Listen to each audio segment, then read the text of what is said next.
In a quiet mountain village in the Philippines, the night was unusually still. The stars hung low over the rice fields, and the hum of crickets filled the air. Inside a small wooden hut, Eli, a 14-year-old boy with a battered guitar, sat by the flickering light of a candle. His mother, Rosa, watched from the doorway, her hands clasped in silent prayer.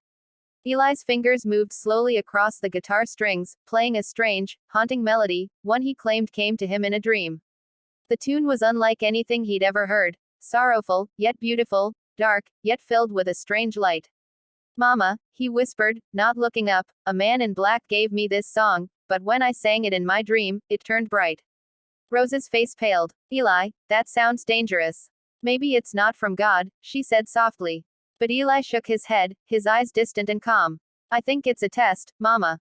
Maybe I'm supposed to sing it for the world, to show that even songs born in darkness can be filled with light." Outside, the wind picked up, rattling the bamboo walls as if warning them. The candle flame danced violently, but Eli kept playing. The melody grew deeper, echoing through the small room like a call between heaven and hell. For a moment, Rosa thought she saw a faint glow surround her son, a soft golden shimmer that vanished as quickly as it came. When the last note faded, Eli looked up and said quietly, "I'm going to sing this on America's Got Talent." Rosa's heart pounded. She didn't know if her son had been chosen by God, or challenged by something far darker. The bright lights of America's Got Talent 2025 glared down as Eli stepped nervously onto the massive stage. The crowd was roaring moments ago, but as the small Filipino boy appeared, thin, shy, clutching his old guitar, the noise softened into curious murmurs. He wore a plain white shirt, slightly oversized, and simple sandals. His hands trembled as he adjusted the mic. Simon Cowell leaned forward, his eyes sharp. "Hello there, young man. What's your name?" Eli's voice was soft but steady. "My name is Eli, I came from the Philippines." The audience clapped politely. Simon smiled. "And what will you be singing for us tonight?" Eli looked down at his guitar, then back at the judges. "A song I dreamed of," he said quietly. "It's called The Devil's Song, but I changed it into a prayer." The room fell completely silent. Heidi Klum blinked. "The Devil's Song," she repeated, confused. The title sent chills through the audience, half intrigued, half uneasy. Simon tilted his head, intrigued. "That's quite a title. Are you sure you want to sing that?" "Yes, sir," Eli said, gripping his guitar tighter. "It used to be dark, but God helped me make it light." The lights dimmed. The spotlight found him, just one boy standing alone against the vast darkness of the stage. A hush settled over the theater, the kind of silence that holds its breath. Eli closed his eyes, whispered a short prayer under his breath, and struck the first note. The melody that followed was hauntingly beautiful.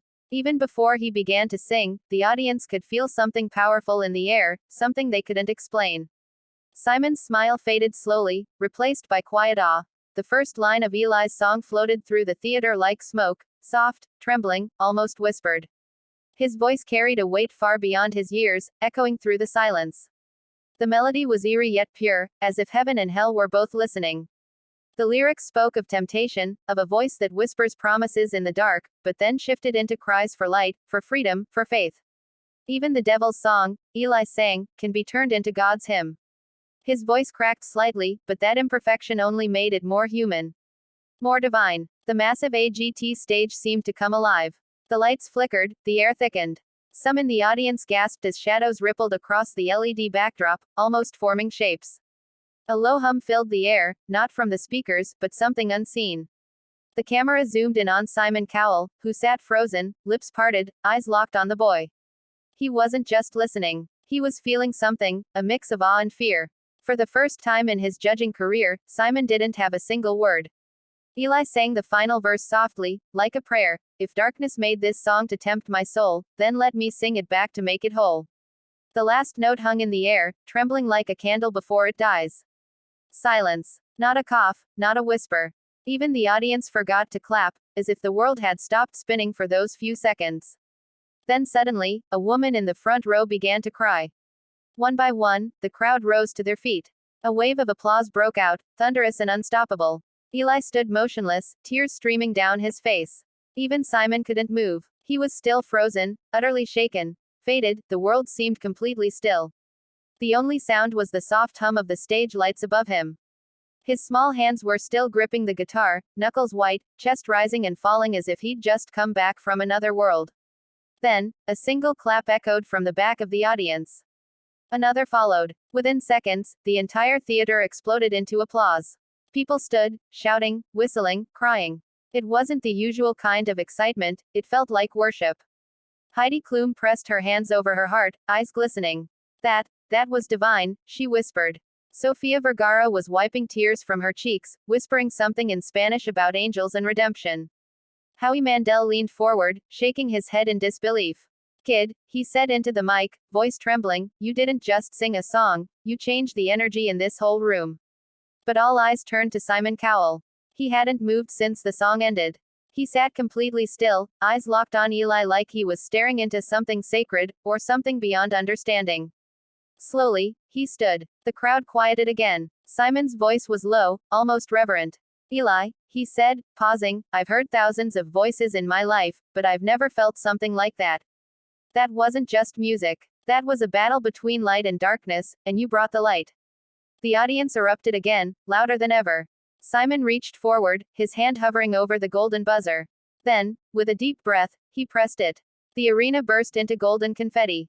Eli dropped to his knees, crying as the glittering rain fell around him. His mother, watching from backstage, clasped her hands and whispered, Thank you, Lord. Performance flooded the internet. Within hours, The Devil's Song was trending worldwide. Millions of people replayed the haunting melody, some calling it a miracle, others calling it supernatural. Pastors discussed it in sermons, musicians analyzed its strange beauty, skeptics debated if something divine, or darker, had really happened on that stage. Back in his small dressing room, Eli sat quietly beside his mother, still in shock. He clutched his guitar to his chest, eyes red from crying. Mama, he whispered, I felt something leave me when I sang. Rosa gently placed her hand on his shoulder. Maybe it wasn't leaving, Anik, my child, maybe it was light pushing darkness away. There was a soft knock at the door. Simon Cowell stepped in, no cameras this time, just a quiet, humbled man. He looked different, no trademark sarcasm, no grin, just sincerity. Eli, he said, voice low, I don't know what I witnessed out there. I've been in music all my life, but that felt like more than a song. It felt like a message. Eli looked up, his small voice trembling. It was. I dreamed a song the devil wrote to deceive people, but I sang it to set them free. Simon nodded slowly, visibly moved. Well, my boy, he said softly, I think you just changed the world, one note at a time. The camera cuts to a montage. News anchors replaying the golden buzzer moment, fans praying in the streets, and Eli walking barefoot through his village, children following him as he hums that same melody, now bright, joyful, redeemed. Above it all, his voice narrates softly.